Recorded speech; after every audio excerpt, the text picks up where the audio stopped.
நம்முடைய சமயம் இருக்கின்றதே, குறிப்பாக சைவ சமயம் இருக்கின்றதே, அது அவ்வளவு சிறப்புக்குரியது. அதில் குறிப்பாக நம்முடைய தமிழர் வழிபாட்டு முறையும் தமிழர் சமய உண்மையும் எடுத்து இயம்புகின்ற திருமுறைகளிலே 6ஆம் திருமுறையாக வைத்திருப்பது திருத்தாண்டகம் என்று சொல்லப்படுவது. நாவுக்கரசர் பாடல்கள் எல்லாம் இப்போ பொதுவாக தேவாரம் நம்ம சொல்கிறோம், திருமுறைகள்னு சொல்கிறோம். 3 திருமுறைகளை ஞானசம்பந்தர் பாடினார்னு எல்லாருக்கும் தெரியும். அவற்றையெல்லாம் திருக்கடை காப்புன்னு சொல்றது. 4, 5, 6 திருநாவுக்கரசருடைய திருமுறைகள்னு சொல்றோம். 4ஆம் திருமுறையை தான் தேவாரம்னு சொல்றது. 5ஆம் திருமுறையை குறிஞ்சி, திருக்குறிஞ்சி அப்படின்னு சொல்ற, திருக்குறுந்தொகைன்னு சொல்றது. 6ஆம் திருமுறையை திருத்தாண்டகம்னு சொல்றது. 7ஆம் திருமுறையை சுந்தரருடைய திருப்பாட்டுன்னு சொல்றது. 8ஆம் திருமுறையை திருவாசகம்னு சொல்றது. 9ஆம் திருமுறையை 9 பேர் பாடியிருக்காங்க. 10ஆம் திருமுறையை திருமந்திரம்னு சொல்றது. 11ஆம் திருமுறையை அதில் 27 பேர் மன்னிக்க வேண்டும். 11ஆம் திருமுறையை 12 பேர் பாடியிருக்காங்க. பிறகு நமக்கு பெரிய புராணம் இருக்கின்றது. இன்றைக்கு தாண்டகத்துல ஒரு சிலவற்றை மட்டும் நம்ம சொல்ல போறோம். இந்த தாண்டகம்ங்கிறது திருநாவுக்கரசு அடிகளுக்கு முன்னால தாண்டகம் என்று ஒரு செய்யுள் வகை இருந்தது இல்லை. திருநாவுக்கரசு அடிகள் வந்த பிறகுதான் திருத்தாண்டகம் என்கின்ற ஒரு செய்யுள் வகையே நமக்கு அறிமுகப்படுத்தி இருக்கின்றாரு.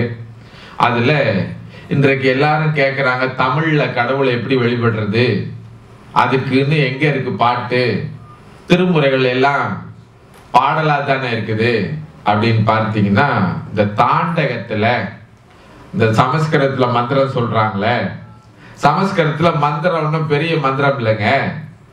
இப்போ உதாரணத்துக்கு ஒன்று சொல்றோமே, கதலி சமர்ப்பயாமி அப்படின்னா உனக்கு வாழைப்பழம் வைக்கின்றேன், அது ஒரு மந்திரமா? வாழைப்பழம் வைக்கிறேன் மந்திரமா இல்லைங்களா? மந்திரங்களா? வக்ர துண்டாய நமக அப்படின்னா, வக்ர துண்டாயனா என்னன்னா வயிறு பெரிதாக இருக்கின்றவனே உன்னை போற்றுகின்ற, அது ஒரு மந்திரமா? மந்திரமா இல்லைங்களா? அது தெரியாம தாம நம்ம மண்டைய ஆட்டிக்கிட்டு பயங்கரமா மந்திரம் சொல்றாரு ஐயர் அப்படின்னு உட்காந்துருக்கோம். ஆமா தானேங்களே? நாம புரியாதனால ரொம்ப மந்திரம் நினைச்சுக்கிட்டு இருக்கோம். நல்ல அருமையான தமிழ் மந்திரங்கள் நமக்கு இருக்கின்றன. அவற்றிலே இந்த திருத்தாண்டகம் இருக்குதே, இறைவனை எப்படி போற்றி வழிபடுவதற்கென்றே சொல்லி இருக்குது. இங்க பாத்தீங்கன்னா, வேற்றாகி விண்ணாகி நின்றாய் போற்றி. போற்றி என்றால் உன்னை பாராட்டுகின்றேன். என்ன போற்றி போற்றி போற்றின்னு இறைவனை உண்மையா மந்திரம் சொல்லி வழிபடுகின்ற தாண்டகம் நமக்கு இருக்கின்றது. அதுல தான் இன்னைக்கு 11 பாடல் உள்ள இந்த திருத்தாண்டகத்துல இந்த ஒரு பாடலை இன்னைக்கு நாம் பார்க்க இருக்கிறோம். 1வது சொல்றாரு, நாவுக்கரசு அடிகள் சொல்றார், வேற்றாகி விண்ணாகி நின்றாய் போற்றி மீளாமே ஆளென்னை கொண்டாய் போற்றி சொல்றாரு. ரொம்ப பேருக்கு விளங்க மாட்டேதியா. அவர் சொல்றாரு, கொஞ்சம் பேர் இன்னைக்கு கூட நேற்று சொன்னாங்க, நாளைக்கு சனி பெயர்ச்சி என்பதனாலே மறுபடியும் உங்களை தொலைக்காட்சியில் சந்திக்கின்றேன் அப்படின்னு நேற்று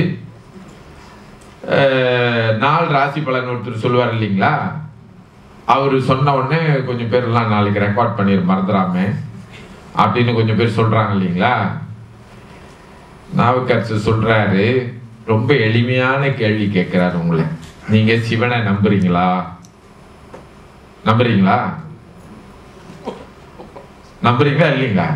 கொஞ்சம் பேர் யோசிக்கிறாங்க. நாட்டுப்புறத்துல நீங்க மீண்டு வரலன்னு நினைக்கிறேன். இன்னும் அந்த இசையிலே அப்படியே இருந்துட்டு இருக்கீங்க.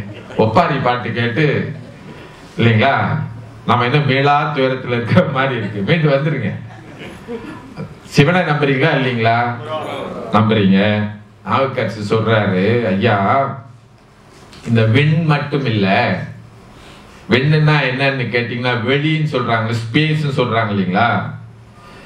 அந்த ஸ்பேஸ் மட்டும் இல்ல, பரவெளி மட்டும் இல்ல, அதற்கு வேறாக இருக்கின்ற, அதற்கு உள்ளே அடங்கி இருக்கின்ற எல்லா கோள்களும் ஆகி நிற்கின்றவனே உன்னை நான் போற்றுகின்றேன். தமிழ் புரியுதுங்களா? அப்படின்னா சனி கிரகமா இருக்கிறவனே, செவ்வாய் கிரகமா இருக்கிறவனே, புதன் கிரகமா இருக்கிறவனே, வியாழ கிரகமா இருக்கிறவனே, ராகு கேதுங்கிற கிரகமா இருக்கிறவனே, இவற்றையெல்லாம் உள்ளே அடங்கி இருக்கின்ற பேர் அண்டமாக இருக்கின்றவனே உன்னை நான் வணங்குகிறேன். சரிங்களா? அப்ப சனி எங்க பெயர்ந்தா உங்களுக்கு என்ன? சனி பெயர்ச்சினா என்ன? அது சனிங்கிற ஒரு கோள், தமிழ்ல கோள்னு அதுக்கு பேர், சமஸ்கிருதத்துல கரகம்னு பேர். ஒரு இடத்துல இருந்து இன்னொரு இடத்துக்கு நகர்றது தான் சனி பெயர்ச்சி. வச்சுங்களா? சனியை தவிர இன்னும் பல கோள்கள் நாலு நாள் நகர்ந்துகிட்டு தான் இருக்கு. உங்களுக்கு தெரிஞ்சு நல்லா நகரக்கூடிய ஒரு கோள் சொல்லுங்க பார்ப்போம்.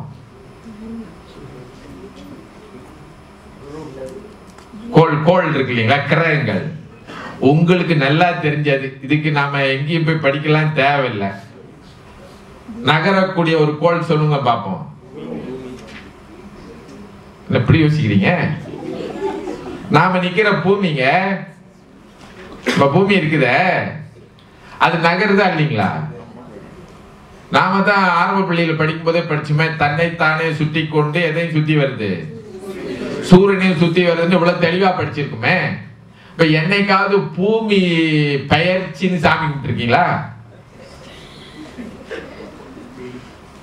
பூமின்ற கோள் சுத்தி தான் நகர்ந்து தானே வந்துகிட்டு இருக்கு. நாளைக்கு பூமி பெயர்ச்சி இருக்குதுங்க, அதனால சாமி கும்பிட போறோம்னு கும்பிட்டுருக்குமா? கும்பிடுறது தானுங்களே. அப்ப சனி பெயர்ந்தா மட்டும் ஏன் ரொம்ப பயப்படுறீங்க? நாலு நாளும் பெயர்ந்துகிட்டு இருக்கியா? எது? பூமி. சூரியன் பெயர்துங்களா, நம்ம பூமி பெயர்துங்களா? அது சந்தேகம் இல்லையா உங்களுக்கு? பூமி தான் பெயர்ந்துகிட்டு இருக்கு. அப்ப நாலு நாளும் பெயர்ந்ததுனால நாம ஒன்றும் பயப்படுறது இல்லையே. என்ன இருந்தாலும் நாளைக்கு இருட்டு வரப்போகுதுங்க, இன்னைக்கு 7 மணிக்கு இருட்டிருங்க அப்படின்னு அதுக்கு ஒரு சாமி கும்பிடுறோமா? என்னைக்காவது கும்பிட்டது இல்லையே. அப்ப சனி பெயர்ந்தா மட்டும் ஏன் பயப்படுறீங்க? எப்படி இரவு பகல்ல நமக்கு உயிர்களுக்கு இரவு பகல் ஏற்படுறதுனால வரக்கூடிய தாக்கங்கள் ஏற்படுதோ, அது போல சனி பெயர்ச்சினால நம்ம வரக்கூடிய தாக்கங்கள் ஏற்பட்டு தான் தீரும். அவற்றை ஏற்படுத்துகின்றவன் சிவபெருமான். ஏன்னா அதுக்கு உள்ளே இருக்கின்றவனும் அவன்தான், அவற்றை உள்ளே இருந்து செலுத்துகின்றவனும் அவன்தான். தான் ஒரு கோளும் நாளும், தான் ஒரு கோளும் நாளும்னா தமிழ்னா என்னன்னா, நாள்னா நட்சத்திரம், கோள்னா கிரகங்கள், தான் உருனா அவற்றிற்கு உள்ளே இருக்கின்றவை நலியாத வண்ணம் அருள் செய் ஆன சொன் மாலைனாரு ஞான சம்பந்தர். அப்படின்னா அந்த கோள்களுக்குள்ளாம் பெருமான் இருக்கிறதுனால நான் மாணிக்கவாசகர் இன்னொருல பாட்டுல பாடுவார், திருப்பள்ளி எழுச்சில, எங்களின் ஞாயிறு எமக்கேலோர் எம்பாவாய், திருவம்பாவையில சொல்லுவாரு, நீ எனக்கு உள்ளே இருக்கிறதுனால சூரியன் கிழக்குல தோன்றுனா என்ன, மேற்குல தோன்றுனா என்ன, நீ இருக்கிறிய. அதனாலதான் எடுத்த உடனே சொன்னாரு, வேற்றாகி விண்ணாகி நின்றாய் போற்றி. அதனால இன்னைக்கு சனி பெயர்ந்தாலும் சரி, செவ்வாய் பெயர்ந்தாலும் சரி, புதன் பெயர்ந்தாலும் சரி, கொஞ்சம் பேர் சொல்லுவாங்க பொண்ணு கிடைச்சாலும் புதன் கிடைக்காதுன்னு. கேள்விப்பட்டிருக்கீங்களா? என்ன கிடைச்சாலும் எது கிடைக்காதுங்க? இப்ப பொண்ணு தேவையில்லை, என்ன கிழமை வேணும்? புதன்கிழமை தான் வேணும். மருமக வேணுமா புதன்கிழமை வேணுமானா நம்ம எதை தெரிவு பண்றோமா? புதன்கிழமை தான். அப்படி ஆயிட்டோம் நம்ம, இல்லைங்களா? நெத்தி அடி பாட்டு முத வரிய, வேற்றாகி விண்ணாகி நின்றாய் போற்றி, அதுக்குதான் சொன்னோம். அடுத்து சொன்னாரு, மீளாமே ஆளென்னை கொண்டாய் போற்றி. ஏன் நமக்கு இப்படி பயம் தேவையில்லை அப்படின்னா, நான் தான் முதல்ல கேட்டேன், சிவபெருமான நம்புறீங்களா? அவன் உங்களை காப்பாற்றுவானா அப்படின்னு நம்புனீங்கன்னா, அவன் உங்களை உங்களை நிச்சயமா என்ன செய்வான்? காப்பாற்றுவான். அடுத்த வரி அதான் சொல்றாரு, மீளாமே ஆள் என்னை கொண்டாய் போற்றினா நான் சிவபெருமானிடத்திலிருந்து என்னை மீட்டுக் கொள்வதாக இல்லை, அவனை விட்டு வேறொன்றை வழிபடுவதாக இல்லை. அதனால கோள்களாகவும் அண்டங்களாகவும் இருக்கின்ற அந்த பெருமான் என்னை நிச்சயமா என்ன செய்வான்? காப்பாற்றுவான். முதல் வரி அதனால்தான் அதனாலதான் நமக்கு எதுக்கு எடுத்தாலும் இன்னைக்கு பயமா இருக்கு. முதல் வரியை தான் சொல்றாரு, பிற கோள்களாகவும் வெள்ளியாகவும் இருக்கின்றவனே உன்னை நான் போற்றுகின்றேன், ஏன்னா நீ என்னை மீளா ஆட்கொண்டு விட்டாய். அதுதான் நம்ம சிந்திக்கணும். எது வந்தாலும் சிவபெருமான் பார்த்துக்குவாரு அப்படின்னு ஒரு முடிவுக்கு வந்துட்டோம்னா நாம எதுக்கும் பயப்பட தேவையில்லை. அடுத்து சொல்றார், பிசினஸ் நல்லா நடக்கணுங்க அப்படின்னு, அப்புறம் கொஞ்சம் பேர் கல்யாணம் ஆகணுங்க அப்படின்னு, கொஞ்சம் பேர் பிள்ளை யூபிஎஸ்ஆர் எடுக்குதுங்க இந்த வருஷம், கொஞ்சம் பேர்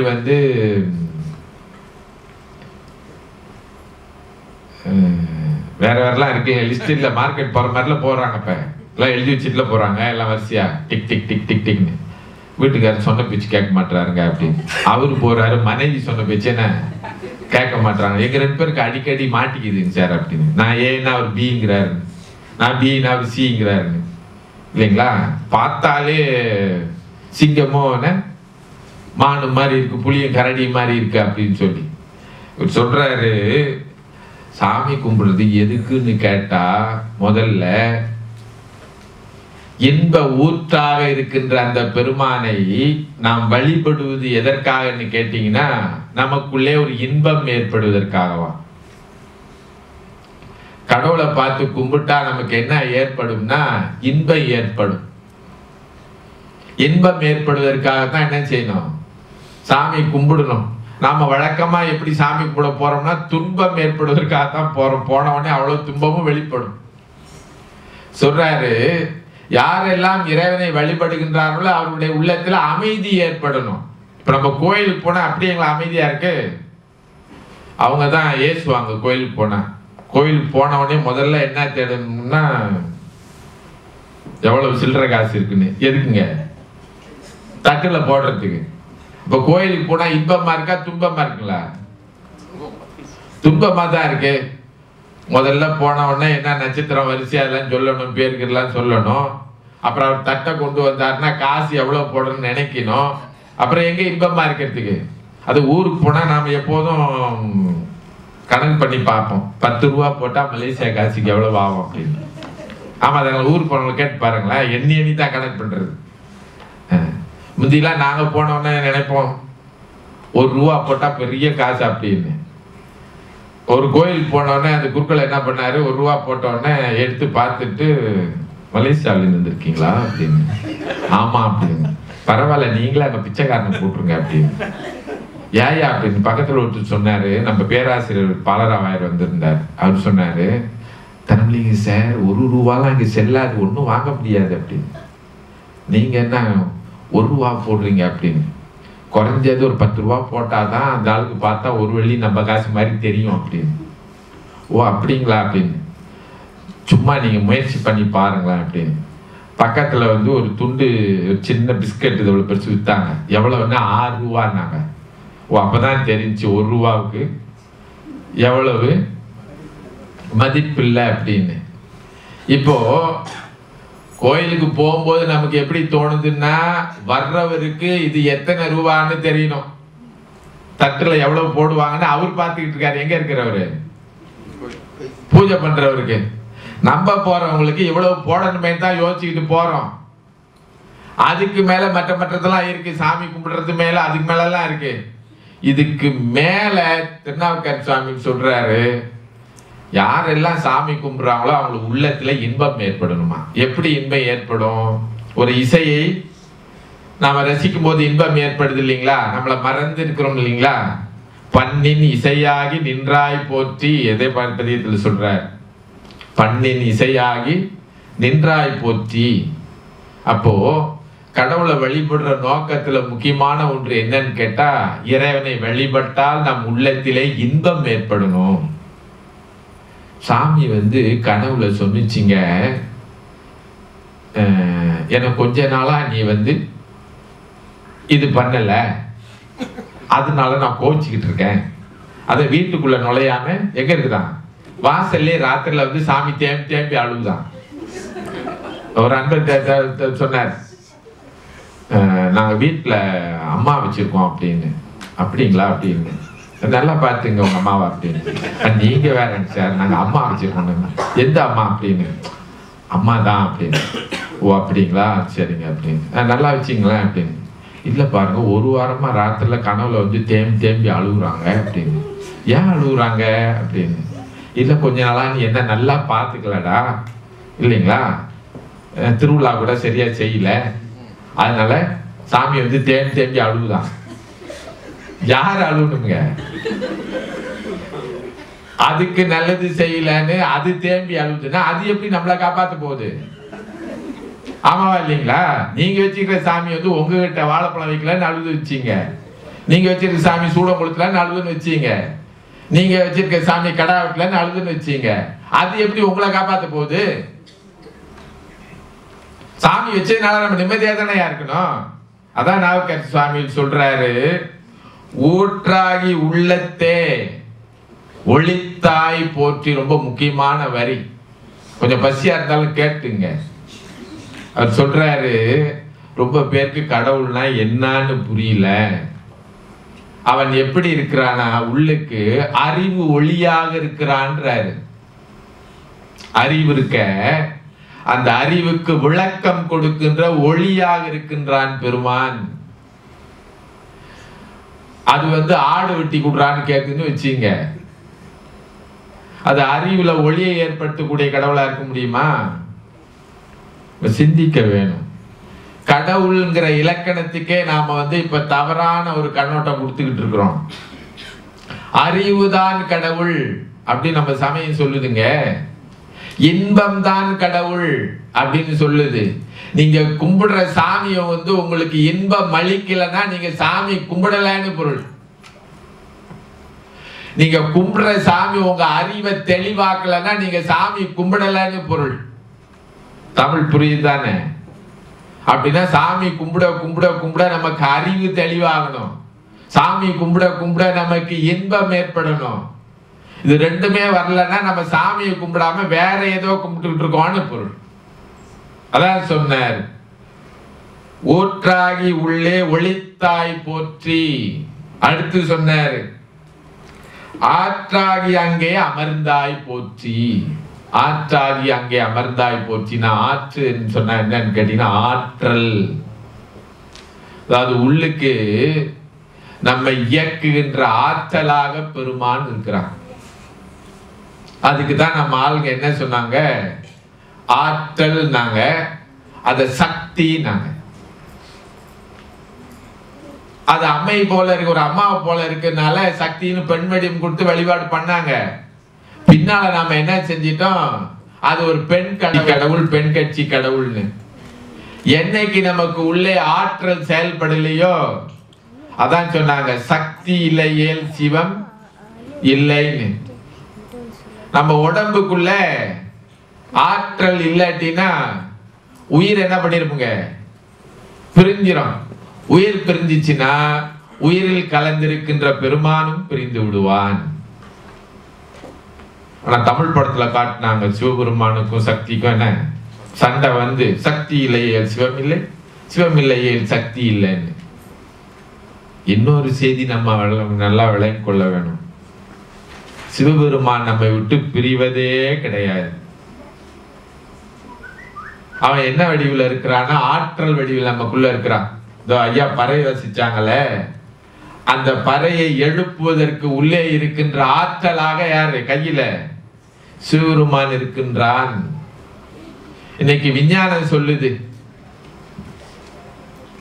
ஓசையை வைத்து சிலவற்றை என்ன செய்ய முடியும், இயக்க முடியும்.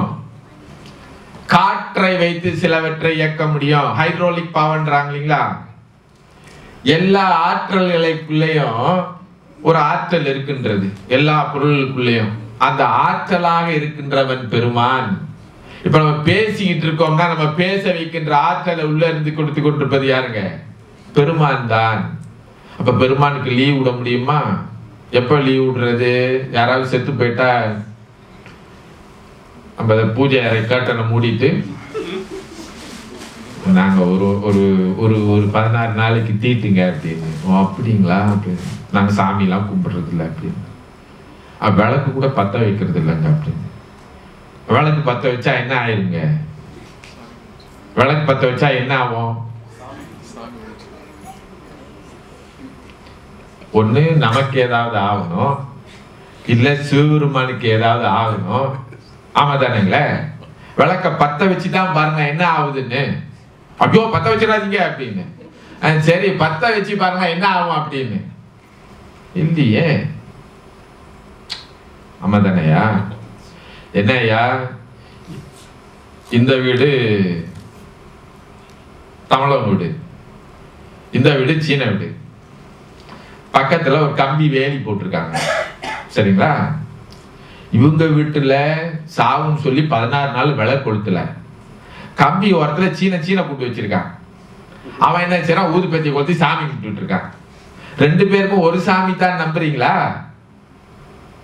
இல்ல சீனனுக்கு வேற கடவுள் இருக்கு, நமக்கு வேற கடவுள் இருக்குங்களா?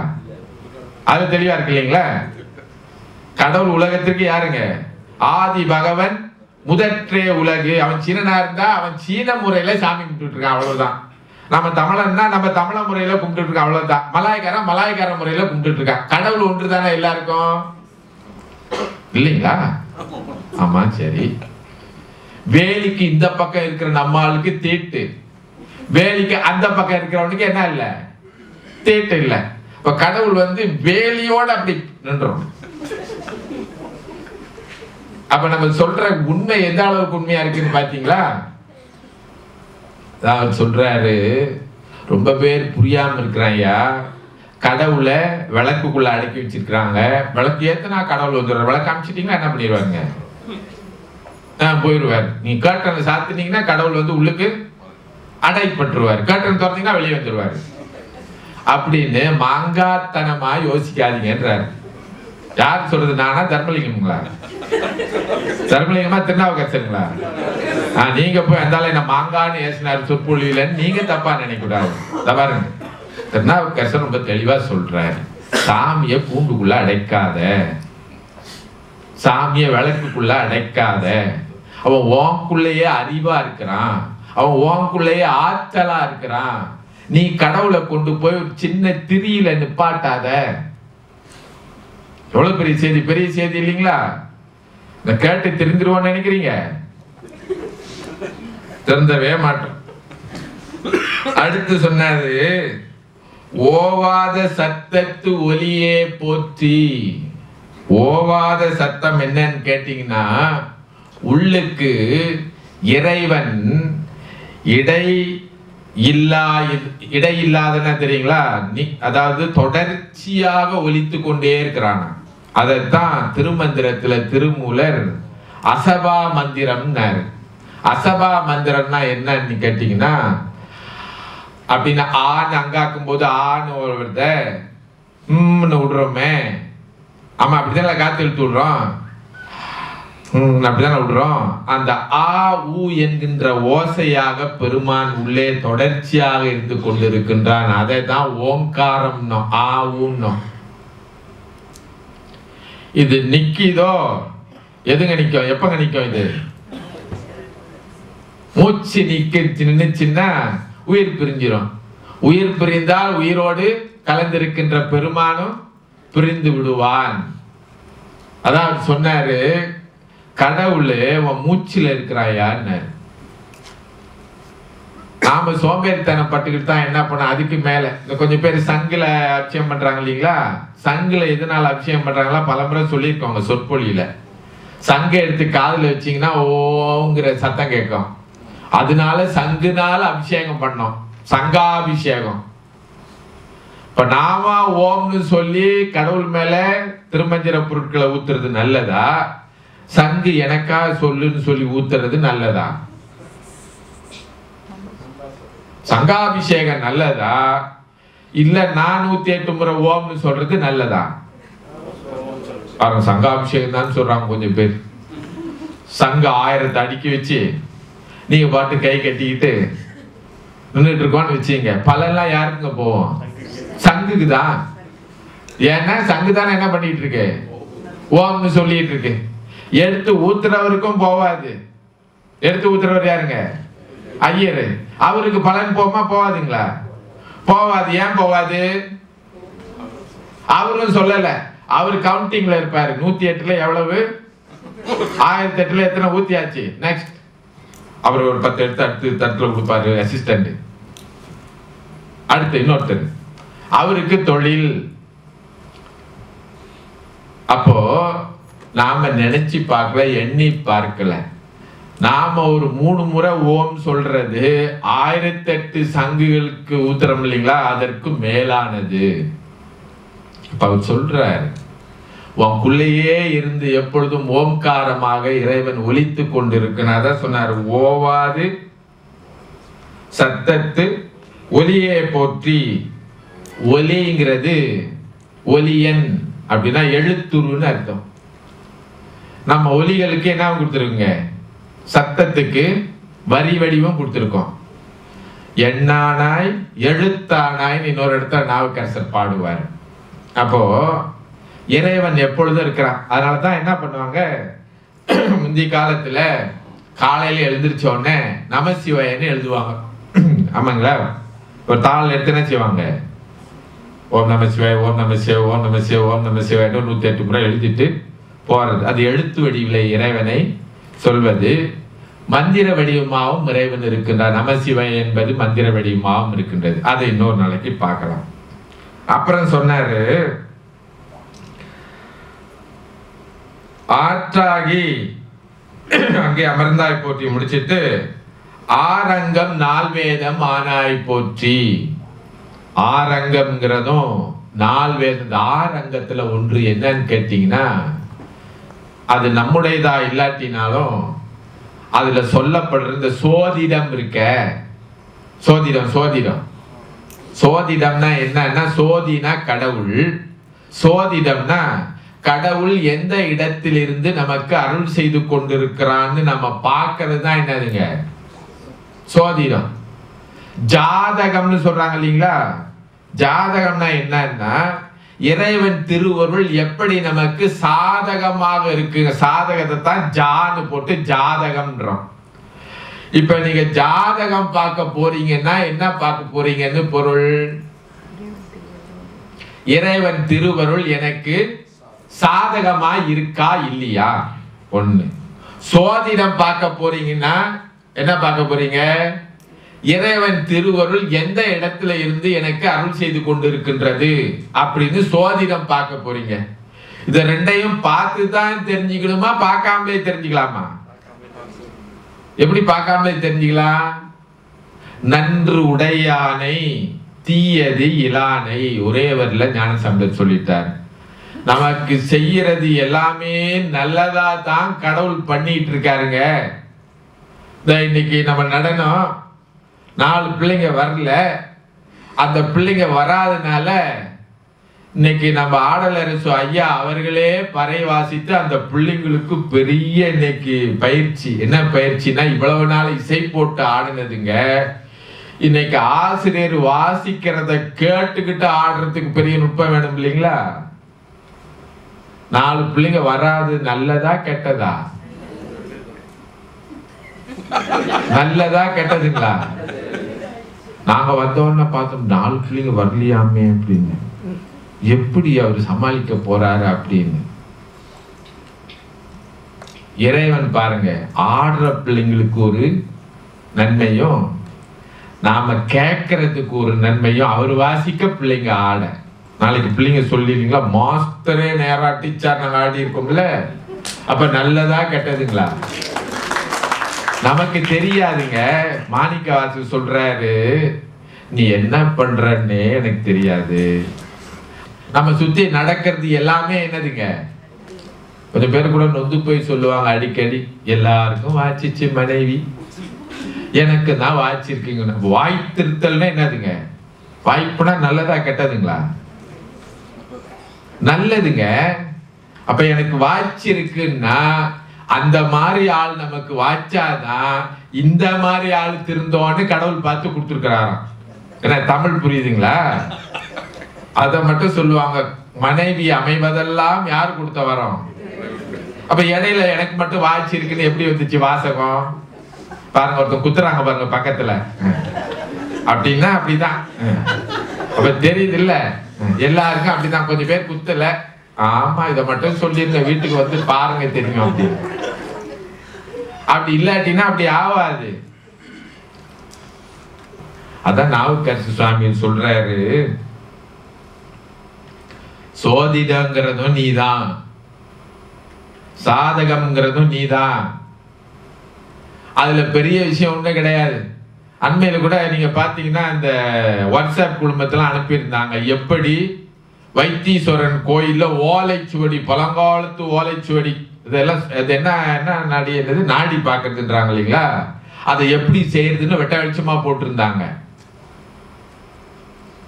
முத நாள் போய் பனை ஓலையை வெட்டிக்கிட்டு வந்து நல்லா நறுக்கி சில ரசாயன இதெல்லாம் போட்டு செஞ்சா பழங்காலத்து ஓலை மாதிரி ஆயிருமா. அதை உள்ள போறதுக்கு முன்னாடி இவங்களே ஆணில கீறது. உங்க 7 பிறவிக்கும் உள்ள போன பிறவியினுடைய வண்டவாளெல்லாம் இந்த பாருங்க ஓலையில் நிக்குதுன்னு எடுத்து காட்டுறாங்களே, அதை பார்த்தோன்னா நம்ம தேம்பி தேம்பி அழுகுறோமே.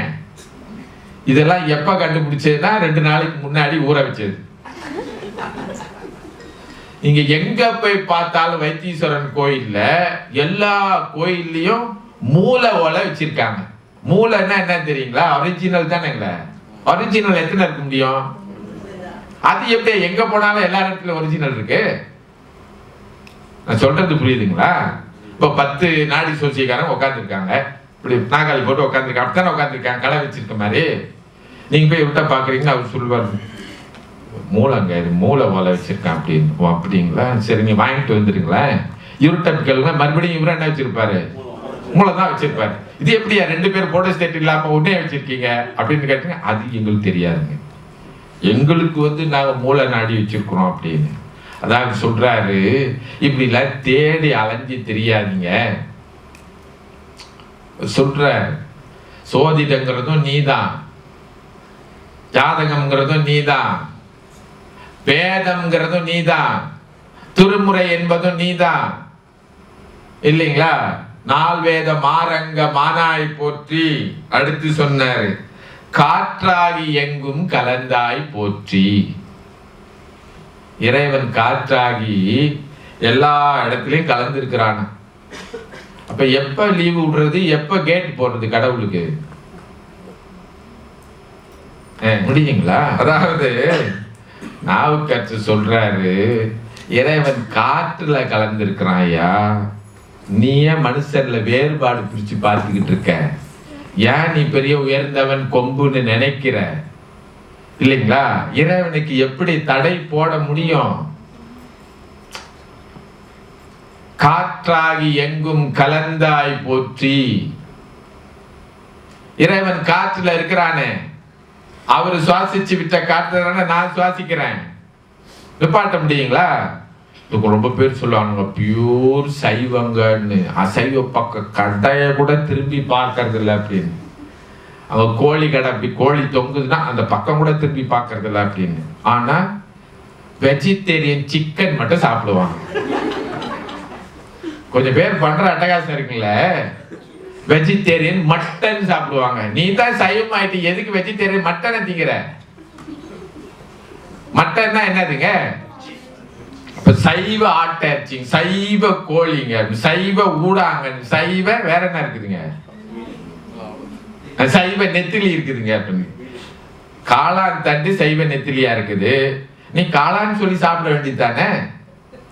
ஆமா தானேங்களே? அதையே சைவ நெத்திலி. மீன் என்னைக்கு சைவமாச்சு? ரொம்ப ஆளுங்க நீங்க சைவமா ஆகிறது போய் கெட்டு போன காரணமே என்னன்னு கேட்டீங்கன்னா, சைவமா இருந்தா உண்மையான நம்ம காய்கறிகளை சாப்பிடணும். தண்டி ஒருத்தர் சொன்னார், நம்ம ஸ்பெஷலா செஞ்சிருக்குங்க அப்படின்னு. இவ்வளவு பெருசு தடிசு என்னன்னு கேட்டீங்கன்னா சைவ மீன். அதை எடுத்து பார்க்கவே பயமா இருக்கு, இவ்வளவு பெருசு. நீங்க சும்மா ஒரு கீரை குழம்பு வச்சிருந்தாலும் அது ரொம்ப நல்லதுங்க. இப்ப நம்ம ஆளுக்கு சைவ சாப்பாடுன்னா என்ன பண்ணி பண்ணோம் அப்படின்னு கேட்டீங்கன்னா சைவ மட்டனு, சைவ சிக்கனு, இப்படிதான் சாப்பாடு. அதெல்லாம் உடலுக்கு ரொம்ப நல்லதே இல்லை.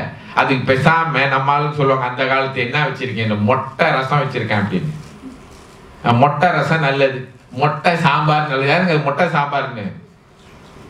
ஏங்க அதுக்கு பேர் மொட்டை சாம்பார்? ஒண்ணுமே போட்டிருக்க மாட்டாங்க, சும்மா பருப்பை கிண்டி என்ன உப்பு போட்டு கிண்டி வச்சிருப்பாங்க, அதான் மொட்டை சாம்பார். காய்கறி எல்லாம் போட்டுட்டு அது முடி முளைச்ச சாம்பார். அது என்ன வச்சிருக்கீங்கன்னா மொட்டை சாம்பார் வச்சிருக்கான் அப்படின்னு. அப்போ அதாவது சொல்றாரு, இறைவன் காற்றாகி எங்கும் கலந்திருக்கின்றான். அடுத்து சொன்னாரு, கைலை மலையானே போற்றி போற்றி. கைலை மலையில இருக்கின்றவன் வேற எங்க இருக்கிறானா அப்படின்னு கேட்டீங்கன்னா அது ஒரு அடையாளம் தான்.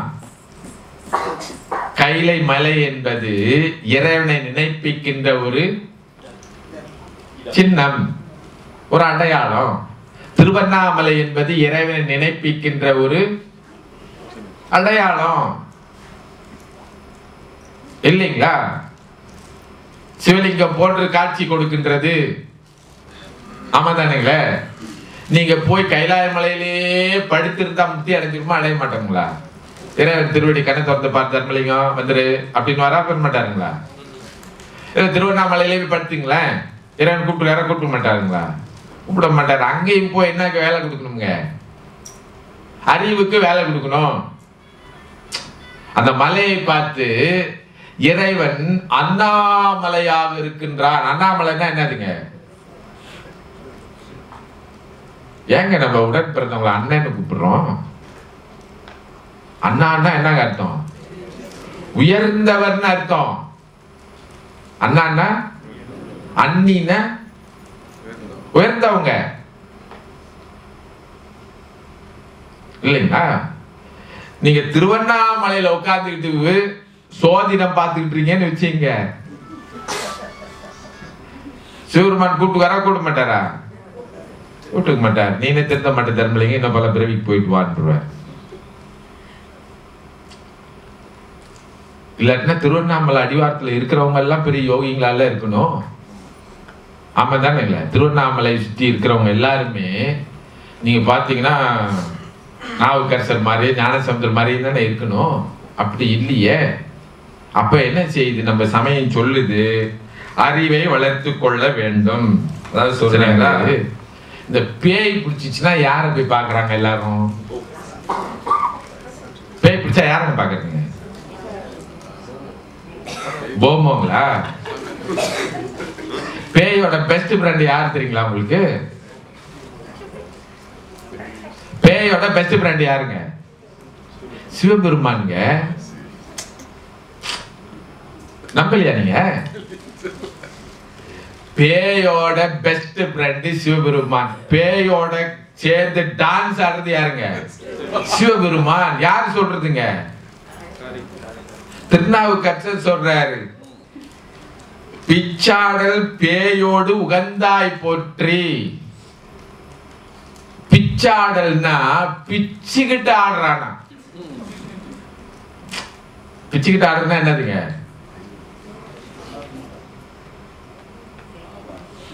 பிச்சுட்டாருங்க, பிச்சுன்றோம்ல, பிச்சாடல். பேய் கூட அப்படி இல்லைங்களா? ரொம்ப விரும்பி ஆடுகின்றவன் யாருன்னா சிவபெருமான். இப்ப பேய் பிடிச்சிருச்சுன்னா யாரை பார்க்கணும்? சிவபெருமானை தான் பார்க்கணும். பாருங்க, சிவபெருமான் உங்க ஃப்ரெண்ட் வந்து பிடிச்சிட்டு ரொம்ப தொல்லை பண்றாரு, அவரை தயவு செஞ்சு என்ன பண்ணிருங்க, நீக்கி கொடுத்துருங்கன்னா சிவபெருமான் சொல்லுவாரு, இந்த பையன் பண்ணிட்டு தொல்லை பண்ணிட்டு இருக்கியா, வந்துரு. என்ன பேய் என்ன பண்ணிரும்? வந்துடும். நம்ம பையனுக்கு பேய் பிடிச்சி ஆடிச்சு. ஒரு பையனுக்கு நான் தேவாரம் பாடுறேன், அவனுக்கு ஒன்னும் ஆகல. திருப்புகழ் பாடுறேன், ஒன்னும் ஆகல. ஏன் ஒன்னும் ஆகல? அது சாமி கும்பிடாத பேய். அதனால அதுக்கு என்ன பண்ணாதீங்க, நீங்க என்ன சொன்னாலும் பாருங்க, கிறிஸ்துவ பேய் வரும் பார்த்திருக்கீங்களா? இங்கிலீஷ் படத்துல சிலுவை எடுத்து காட்டினா என்ன பண்ணிருங்க, பயந்துரும். ஏன்? அது சாமி கும்பிட்ட பேய். நீங்க தமிழன் பேய் பிடிச்சிருக்குன்னு வச்சுங்க, திருநீர் எடுத்து காட்டுங்களேன், அது மறுபடியும் சிரிக்கும். அது அள்ளி தின்னுட்டு மறுபடியும் சிரிக்கும். ஏன் சிரிக்குது? ஏங்க திருநீர் அள்ளி தின்னுட்டு சிரிக்குது? அது சாமி கும்பிடாத பேய். தமிழ் புரியுதுங்களா உங்களுக்கு?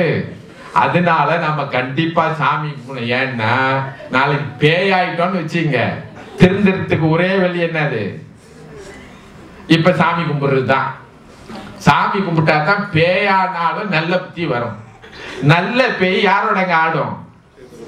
சிவபெருமானோட ஆடும். கெட்ட பேய் சாமி கும்பிட்ட பேயா இருந்தா திருத்தறதுக்கு ஒரே வழி என்னன்னு கேட்டீங்கன்னா என்னதுங்க? இப்ப சாமி கும்பிட்டுறது. ஏன் இப்ப உயிரோடு இருக்கும்போது சாமி கும்பிடணும்? புரியுதுங்களா உங்களுக்கு? ரொம்ப பேருக்கு புரியுறது இல்லை. ரொம்ப பேருக்கு நம்ம சமயத்து மேல நம்பிக்கை இல்லை.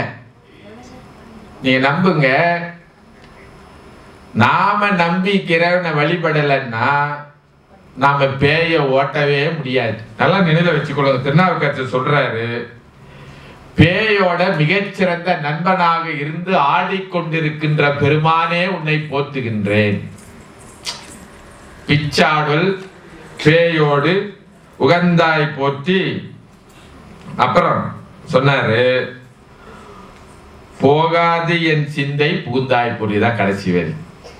நாம இறைவனை எப்போதும் மனத்துக்களை வச்சுக்கிட்டோம்னா நாம எதுக்குமே பயப்பட தேவையில்லைன்றார்.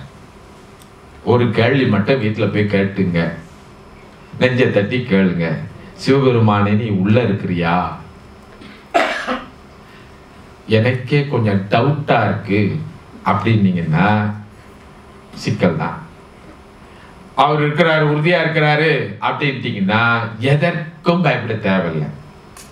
பேய்க்கு பயப்பட தேவையில்லை, கோள்களுக்கு பயப்பட தேவையில்லை, காற்றுக்கு பயப்பட தேவையில்லை, சூரியனுக்கு பயப்பட தேவையில்லை, நெருப்புக்கு பயப்பட தேவையில்லை, எதுக்கும் பயப்பட தேவையில்லை. நேற்று ஒருத்தர் டெலிஃபோன் பண்ணி சொன்னார், சார் விடிய காலைல 5 மணிக்கு காலில் செல்லுன்னு காற்று அடிக்குதுங்க சார். நான் சொன்ன நல்ல வீடாச்சே, ரொம்ப வீடு காற்று வரலன்னு என்ன பண்ணிட்டு இருக்காங்க அப்படின்னு. இல்லை சார், அது வேற மாதிரி காற்று அடிக்குது அப்படின்னு. காற்று அடிச்ச உடனே அப்படியே மயிர் கூச்செறியுது, அப்படியே எழுந்துச்சு நிக்குதா, அப்படி என்ன பண்றதுன்னே தெரியல அப்படின்னு. நான் சொன்னேன், சிவாய நம்மன்னு சொல்லிட்டு படுத்துங்க அப்படின்னு. நல்லா போயிருமா சார்? எத்தனை முறை சொல்லணும் அப்படின்னு? எத்தனை முறை சொல்லலாம்? நான் சொன்ன தெளிவா ஆகிற வரைக்கும் சொல்லுங்க அப்படின்னு. இப்ப சொன்னாரு, ரொம்ப உண்மைங்க சார், நான் போனேன்னா பின்னாடியே பேய் நடந்து வரும் சார், திருப்பி பார்த்தா நின்னுக்கும் அப்படின்னு. ஐயா வர பேய் நின்னுக்குது அப்படின்னு. அதான் தெரியல பாருங்க அப்படின்னு. நான் மரத்தை பார்த்தா பேய் உட்காந்துருக்குதுங்க சார், கிச்சனுக்கு போனா பேய் கக்குசில் உட்காந்துருக்குங்க சார் அப்படின்னு. கார்ல போனா பின்னாடி யாரோ உட்காந்துருக்க மாதிரியே இருக்குதான் இல்லைங்களா? எங்க போனாலும் பேய் துரத்திக்கிட்டே வந்துட்டு இருக்காங்க. சொன்ன ஏன் உங்களையே குறி வச்சு பேய் துரத்துன? அதான் சார் இன்னுமே எனக்கு புரியல அப்படின்னு. இல்லைங்களா? நான் சொன்னேன், முதல்ல உங்களுக்குள்ள ஒரு பேய் பிடிச்சிருக்கு. என்ன பேய்? ஏதோ ஒண்ணு தொடர்ந்து வந்துகிட்டே இருக்குங்கிற பேய் பிடிச்சிக்கிட்டு இருக்கு. அந்த பேய் உள்ளுக்கு பெருமான் இருக்கிறான்னு என்னைக்கு உறுதியா நம்புறோமோ அன்னைக்கு தான் அந்த பேய் நம்ம அச்சுறுத்துறதுல இருந்து நிற்கும். அதான் நாவுக்கரசர் சொல்றார், நிலையாக என் நெஞ்சில் நின்றாய் போற்றி.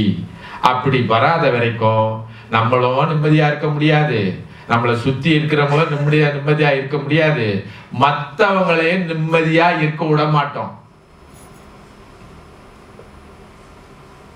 இதுக்கு நாவுக்கரசர் ஒரே வழி சொல்றார், பெருமான் உள்ளத்துல இருக்கிறதுனால எதுவும் என்னை எதுவும் செஞ்சிட முடியாது அப்படிங்கிற நம்பிக்கை இருந்துச்சுன்னா நாம இறைவனை வழிபடுவதனால இன்பம் அடையலாம், இல்லாட்டினா துன்பம் தான் வரும். அதனால தான் நாவுக்கரசருடைய தாரக மந்திரம் என்னன்னா, இன்பமே எந்நாளும் துன்பம் இல்லை என்று சொல்லி இந்த அளவில் நிறைவு செய்கின்றேன். நன்றி, வணக்கம்.